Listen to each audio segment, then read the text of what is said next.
श्री परमात्मने नमः। अथ अष्टमोऽध्यायः। अक्षर ब्रह्म योगः।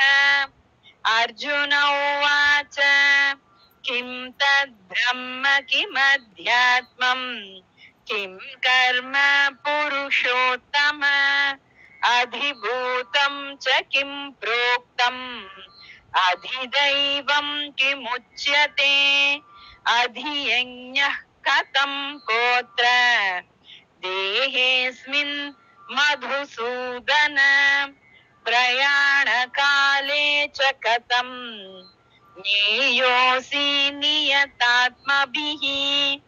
श्रीभगवानुवाच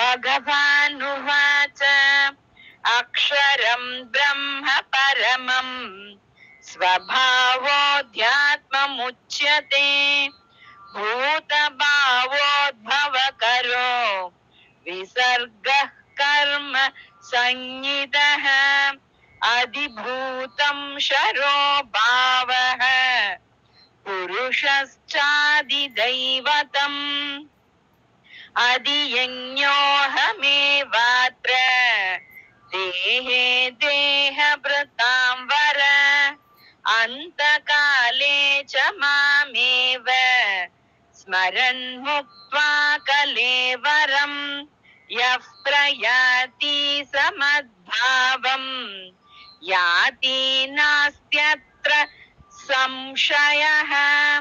यं यं वापि स्मरन् भावं त्यजत्यन्ते कलेवरं तं तमेवैति कौन्तेय सदा तद्भावभावितः।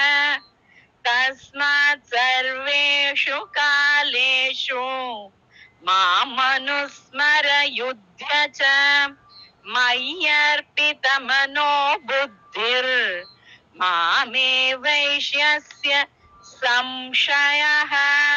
अभ्यासयोगयुक्तेन चेतसा नान्यगामिना परमं पुरुषं दिव्यं याति पार्थानुचिन्तयन् कविं पुराणम् अनुशासितारम् अणोरणीयां स मधुस्मरेद्यः सर्वस्य धातारमचिन्त्य रूपम् आदित्यवर्णं तमसः परस्तात् प्रयाणकाले मनसाचलेन भक्त्या युक्तो योगबलेन चैव भ्रुवोर्मध्ये प्राणमावेश्य सम्यक् सतं परं पुरुषम् उपैति दिव्यम्। यदक्षरं वेदविदो वदन्ति विशन्ति यद्यतयो वीतरागाः यदिच्छन्तो ब्रह्मचर्यं चरन्ति तत्ते पदं संग्रहेण प्रवक्ष्ये। सर्वद्वाराणि संयम्य मनोहृदि निरुध्य च मूर्धन्याधायात्मनः प्राणम् आस्थितो योगधारणाम् ओमेकाक्षरं ब्रह्म व्याहरन् माम् अनुस्मरन् यः प्रयाति त्यजन् देहम् स याति परमां गतिम्। अनन्यचेता सततं यो मां स्मरति नित्यशः तस्याहं सुलभः पार्थ नित्ययुक्तस्य योगिनः। मामुपेत्य पुनर्जन्म दुःखालयम् अशाश्वतम् नाप्नुवन्ति महात्मानः संसिद्धिं परमां गताः आब्रह्म भुवनाल्लोकाः पुनरावर्तिनोऽर्जुन मामुपेत्य तु कौन्तेय पुनर्जन्म न विद्यते सहस्रयुगपर्यन्तम् अहर्यद्ब्रह्मणो विदुः रात्रिं युगसहस्रान्ताम् देहोरात्रविदो जनाः अव्यक्तात् व्यक्तयः सर्वाः प्रभवन्त्यहरागमे रात्र्यागमे प्रलीयन्ते तत्रैवाव्यक्तसंज्ञके भूतग्रामः स एवायम् भूत्वा भूत्वा प्रलीयते रात्र्यागमे वशः पार्थ प्रभवत्यहरागमे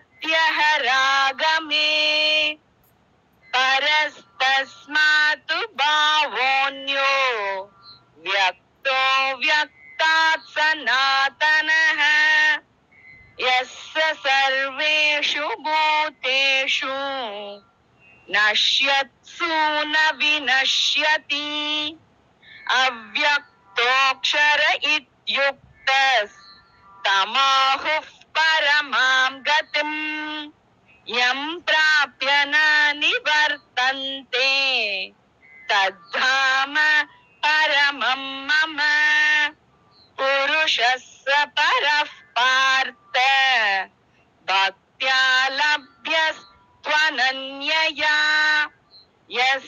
यस्यान्तस्तानि भूतानि येन सर्वमिदं ततम् यत्र काले त्वनावृत्तिम् आवृत्तिं चैव योगिनः प्रयाता यान्ति तं कालम् वक्ष्यामि भरतर्षभ